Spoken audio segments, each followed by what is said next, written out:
የገዶ ህዝብ ቡና የመጀመሪያ የኢኮኖሚ ዋና አውታራችን ነው። ቡና ማለት ለገዶ ህዝብ ምግቡ ነው፣ ልብሱ ነው፣ መጠለያው ልብስ ቤት የሚሰራበት ነው፣ ትምህርት ቤቱ ነው። በዚህ ነው የምናስተምረው ተማሪዎችን።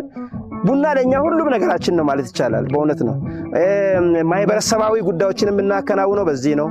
ለመንግስት ግብር የምንገብረው አብዛኛ በእንደዚህ ነውና ቡና ለገዶ ህዝብ ሁለንተናዊ ምድራዊ ህይወቱ ነው ማለት ይቻላል እና ለሀገራችን ደግሞ የአረንጓዴ ወርቅ ተብሎ ይታወቃል።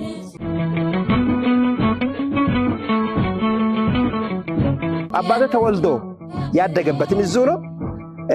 እኔም ሆንኩ ልጆቼን ደግሞ እዚሁ ነው ያፈራነው። 6 ልጆች አሉን ከባለቤቴ ጋር። አባቴ ያው በባህላዊ አሰራር ዘዴ ነው ወደዚህ ያመጡ። እኔ ደግሞ አየውና ወደ ዘመናዊ ቀየርኩኝ። በቡና እኔውን እያሰብኩ ያለሁት በእንደዚህ ልዩ ስፔሻሊቲ ቡና ማዘጋጀት ብቻ ሳይሆን ሰዎችን ቢያገኝ እግዚአብሔር ይረዳኛልና በመቁላት በመፍጨትም ወደ ውጪ ለመላክ አሁን ቡናውን የመላክ ፈቃድ አግኝቻለሁ ከመንግስት። ይህንን ቡና በጥረነቱ መላክ ብቻ ሳይሆን በመቁላት በመፍጨት ወደ ተሻለ ለመድረስ አስባለሁ።